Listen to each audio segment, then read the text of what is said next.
Seeing a baby turn blue on the perineum, otherwise known as the exit point of the birth canal, is one of the most traumatic experiences in obstetrics.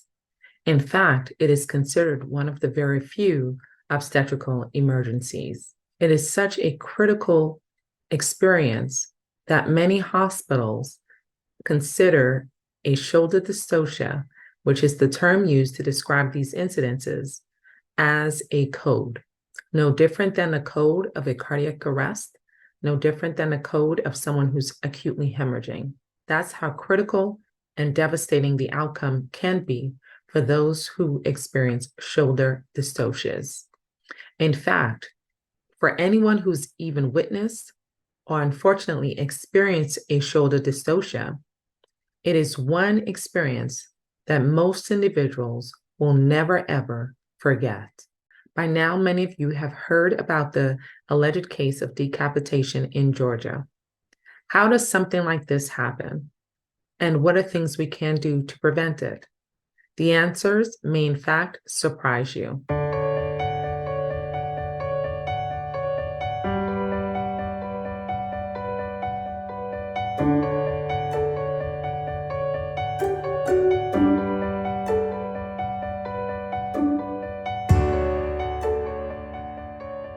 Thank you guys for joining me today. I had to hop on because I know the media has been talking about this case.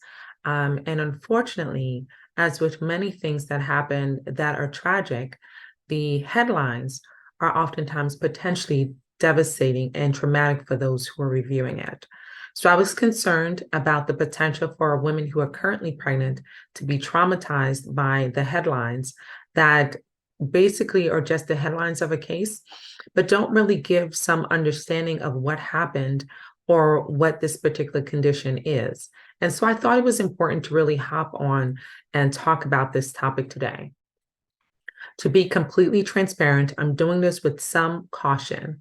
And the reason why is whenever we talk about cases with adverse outcomes, it is unfavorably looked at because of the fact that, well, none of us are exempt from having these adverse outcomes. And truly, all of us, or most of us, have already experienced them.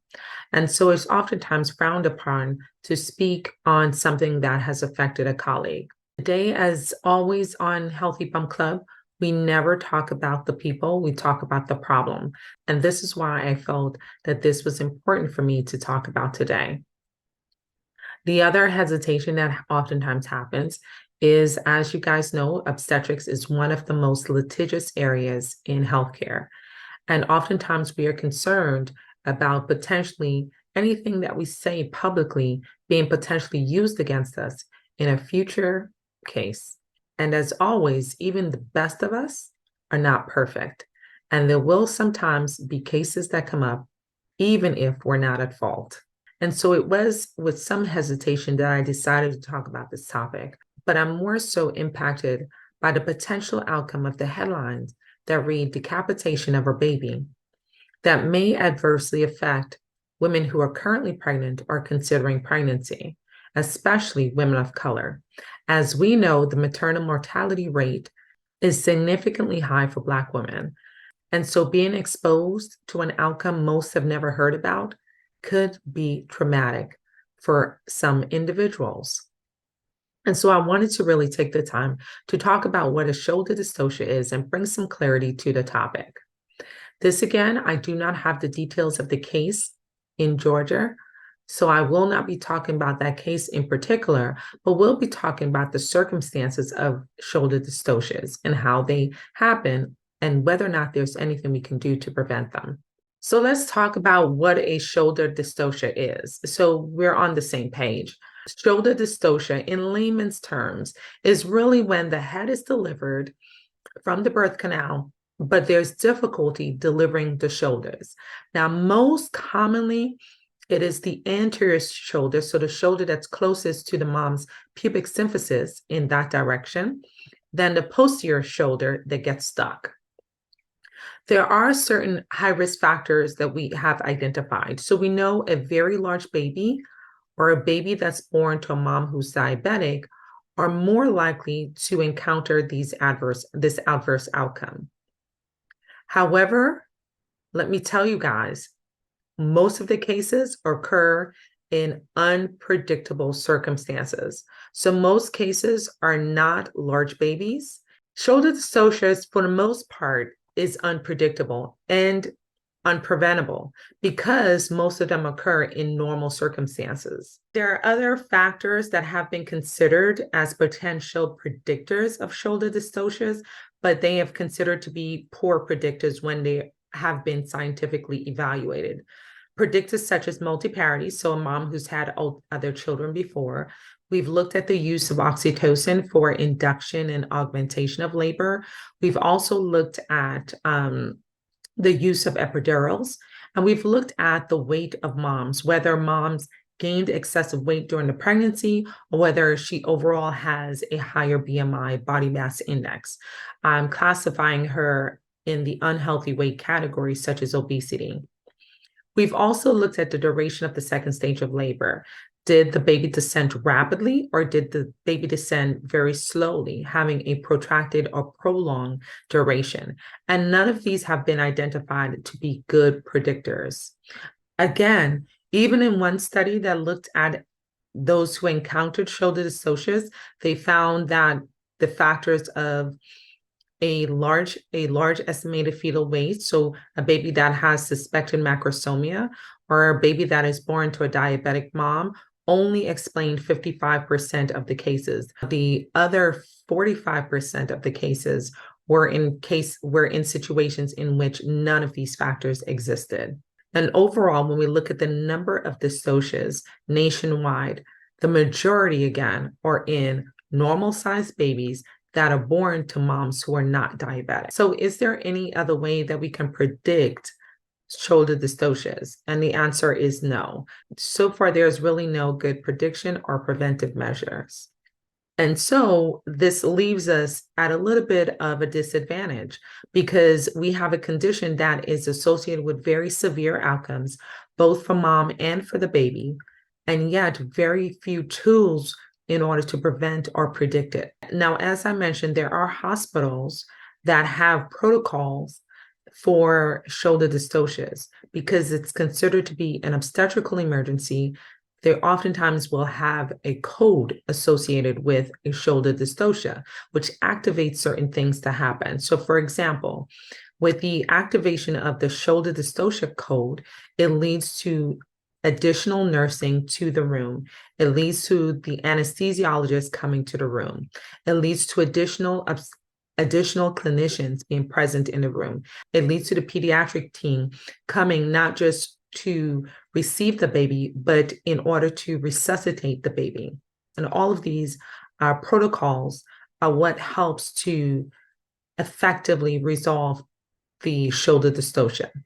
Also, we make sure that moms are aware of the issue and stop pushing so that it allows for the maneuvers that are typically used to deliver the baby.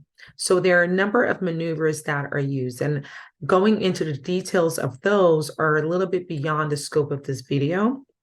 But just in general, we like to maximize the space in the pelvis. So really making sure that the hip bones are as widened as possible with the positioning of the mom's legs, and making sure, and also sometimes using maneuvers to rotate the baby in such a way that allows for the delivery of the arm. And sometimes this may sound horrific, but it is, again, an obstetrical emergency. There are cases in which there is an intentional fracturing of the clavicle of the baby in order to get the baby delivered and survive. So this is probably one of the most traumatic forms of labor or labor outcomes.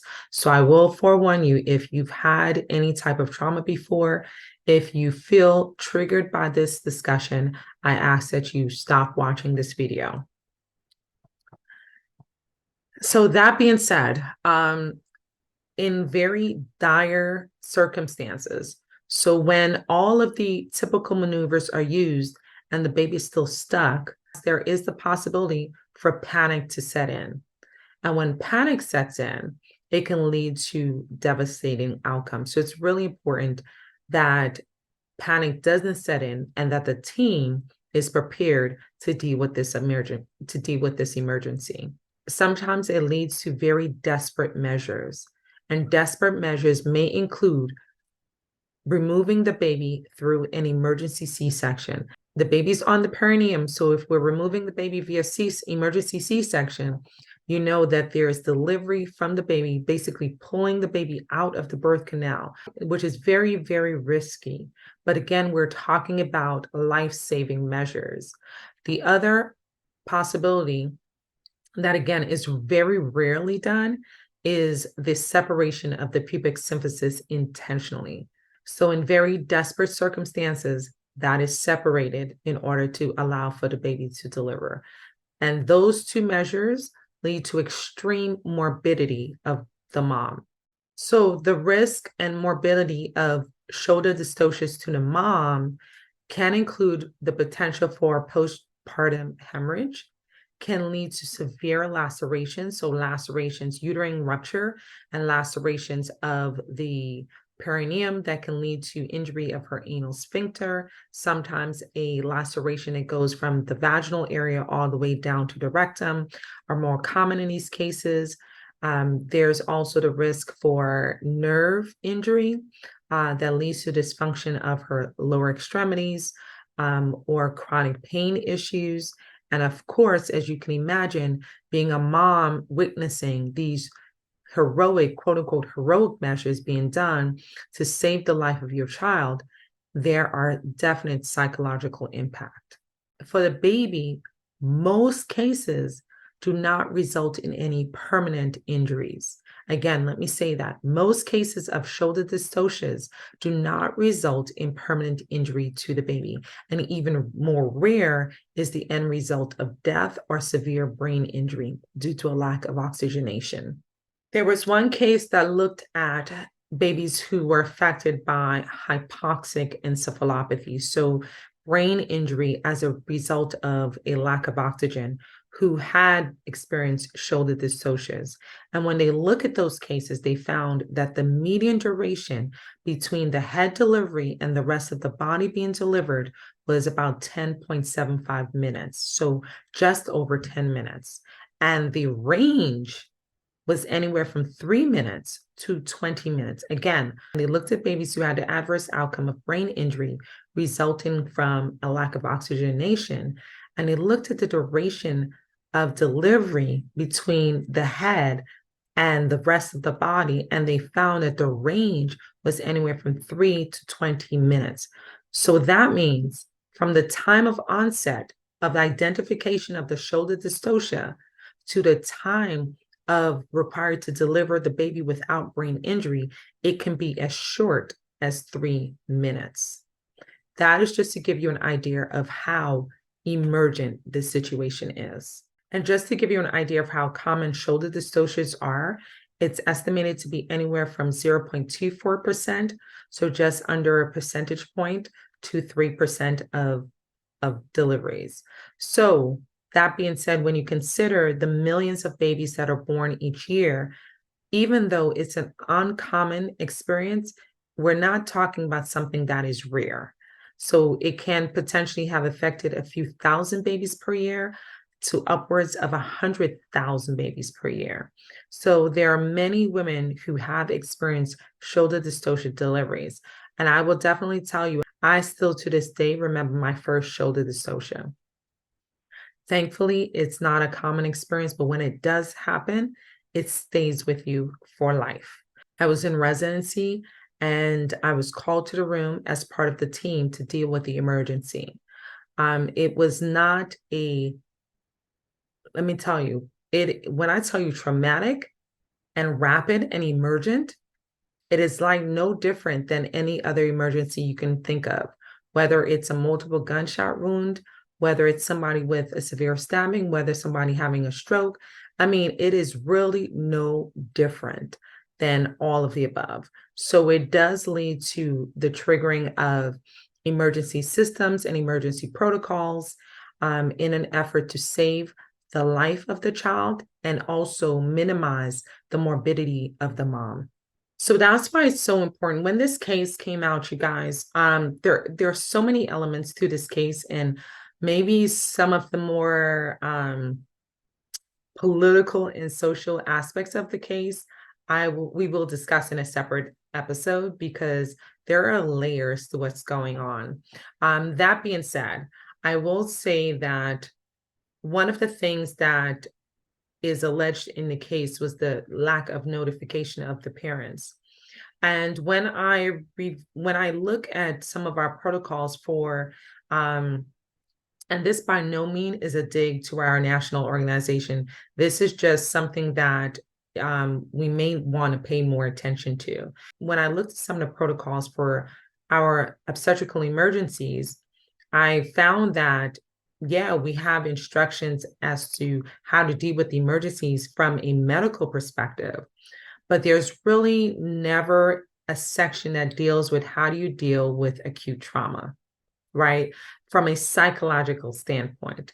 And I think one of the biggest failures in medicine is the assumption that clinicians are good communicators and assuming that we're prepared to communicate while we're also dealing with our own trauma. There are oftentimes when there are adverse outcomes in obstetrics, there should be a systemic way of addressing it.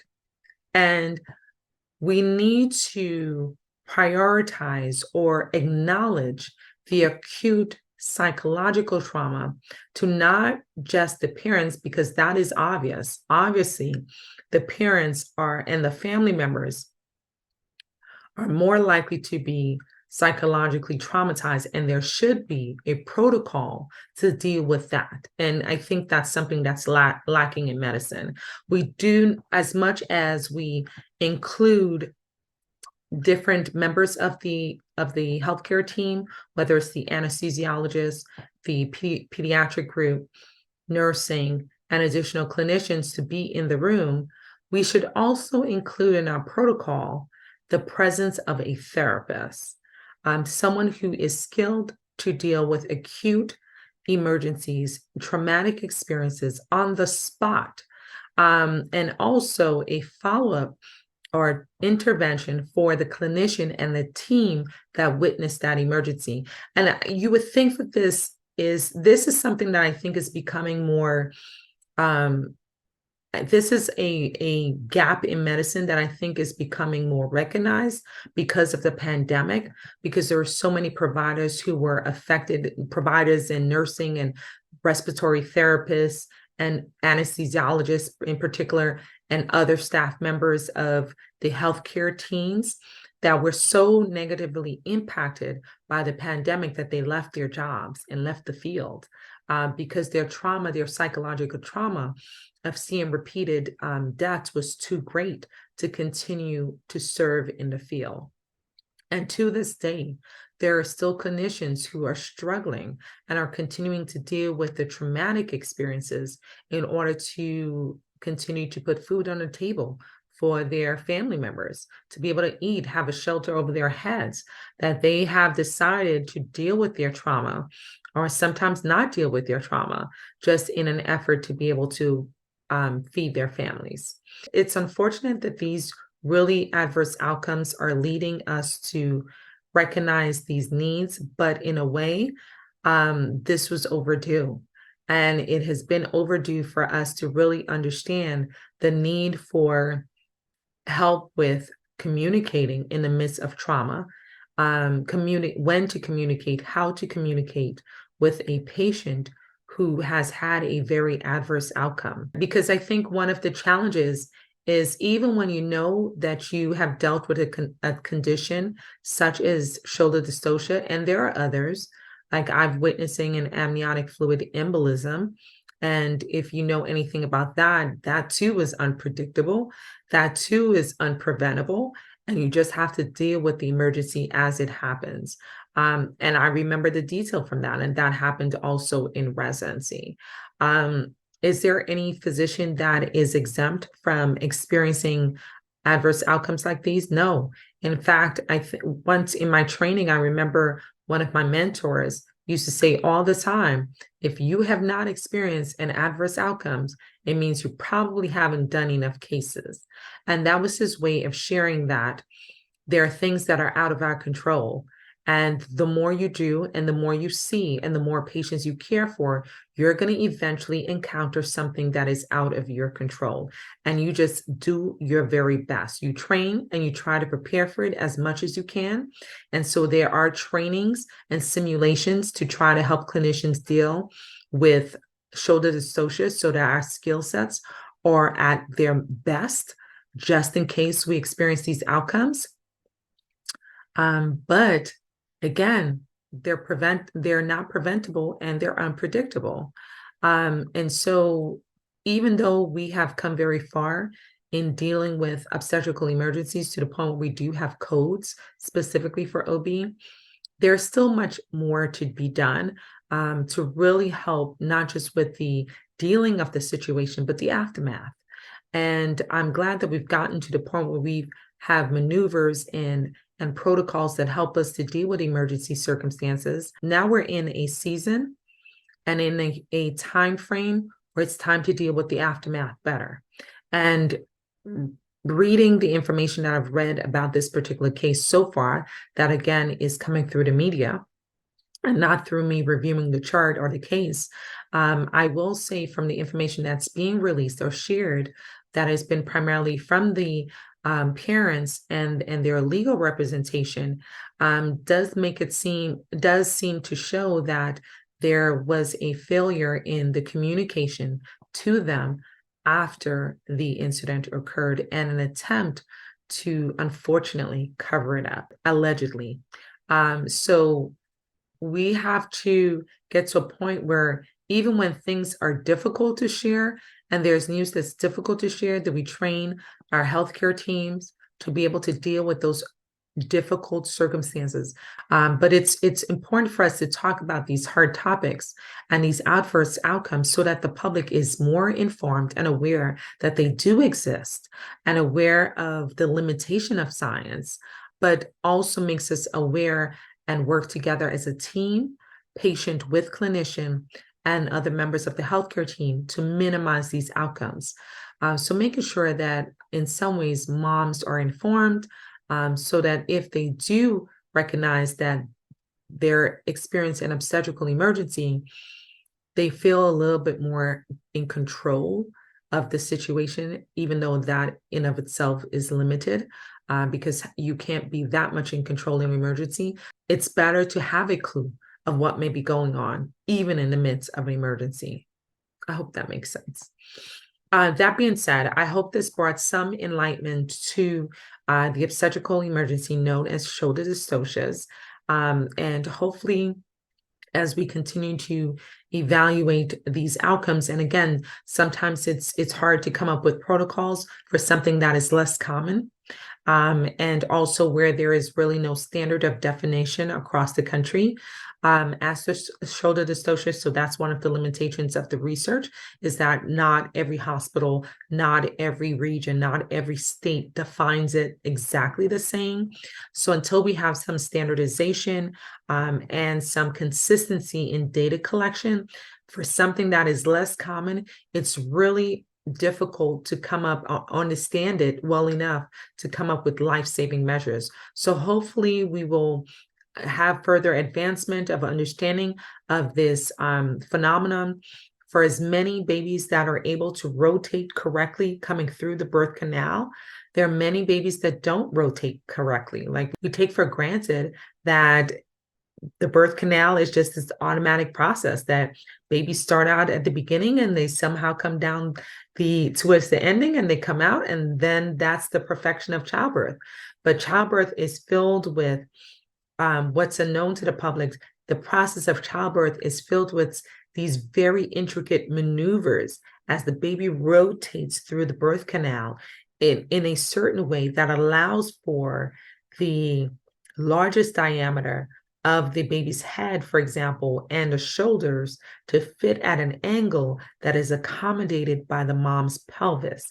And even a slight off rotation can impede the progress of that delivery and can impede the success of a vaginal delivery. And so when we talk about cases such as failure to descend or failure to progress in labor, it's often a phrase that's used for there being some type of abnormal compatibility between the baby's rotation or the baby's size and the mom's pelvis, the shape of her pelvis, the orientation of the baby's head. And there's so much complexities that go into the process called childbirth that when it happens so often without complication, we sometimes takes for granted the miracle that it is that happens each and every time that a baby is delivered successfully vaginally. So that being said, I hope I brought some further enlightenment onto these obstetrical emergencies and just in general, the miracle of birth, and hope that it's brought some information, some relief of fear, because I don't want that women experience fear as a result of a headline that doesn't really then give them the insight as to what the condition is. And that was really the goal of this episode. So I hope that I was successful in doing so. And I hope that you can share this information with someone you know that may have been negatively impacted by those headlines. That being said, this is Dr. T, the hand behind the handle of Healthy Bump Club here on YouTube, and also the hand behind the handle of healthybump.club on Instagram. Thank you so much for joining. Thank you for your financial support through our gear, through our link with Apple Music. And for those who have donated in the past directly, we thank you. It is what has kept us floating to this time. But again, we do continue to need support and help in what we do. So I hope that you consider, if you haven't donated before, that you consider doing so or purchasing one of our tops so that we can continue to support the financial obligations to keep this platform going. Thank you so much, even more so, for always commenting, liking, and sharing our information. That's how we get in the front line of the virtual community so that more women are able to gain this knowledge. We thank you for supporting us and we thank you for your comments as always. And we hope to see you in next episode.